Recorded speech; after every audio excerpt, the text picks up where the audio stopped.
Drugs case రసకందాయంలో పడింది. ఇప్పటికే 12 మంది సినీ ప్రముఖుల్ని ఈ విషయంపై విచారిస్తున్న విషయం తెలిసిందే. అయితే తాజా అప్డేట్ ప్రకారం పోలీసుల దగ్గరికి కీలక సమాచారం చేరినట్టు తెలిసిందే. ఆ సమాచారాన్ని పోలీసులకు చెప్పింది ఎవరో కాదు, ఈ 12 మందిలో ఒకరు. ప్రస్తుతానికి సినిమాలు లేక పబ్బుల్లో క్లబ్బుల్లో జీవితాన్ని ఎంజాయ్ చేస్తున్న ఓ హీరో మొత్తం 50 మంది పేర్లు విచారణలో వివరించినట్లు తెలిసిందే.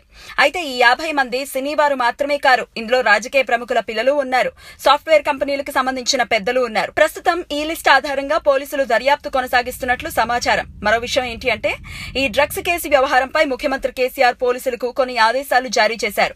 ఆ ఆదేశాలు సినిమా రంగం వారు ఊపిరి పీల్చుకునేలా ఉన్నాయి. డ్రగ్స్ కి అలవాటు పడి రోజు మాదక ద్రవ్యాలతో జీవితాల్ని సాగించే వారిని దోషులుగా పరిగణించొద్దని, వారు కేవలం బాధితులు మాత్రమే అని, విదేశాల నుంచి మాదక ద్రవ్యాలను తీసుకొచ్చి ఇక్కడ విక్రయిస్తున్న ముఠాలను అస్సలు వదలొద్దని కేసీఆర్ పోలీసులకు సూచించారు. సో ఈ కేసు వ్యవహారంలో చిక్కుకున్న సినీ ప్రముఖులకు ఇది నిజంగా ఊరట కలిగించే విషయమే. ఇంతకీ డ్రగ్స్ తీసుకునే 50 మంది పేర్లను విచారణలో పోలీసుల ముందు చదివిన ఆ హీరో ఎవరు? ఆ 50 మందిలో ప్రముఖులు ఎవరెవరు బయటికి రానున్నారో తెలియాలి అంటే ఇంకొన్ని రోజులు ఆగాల్సిందే.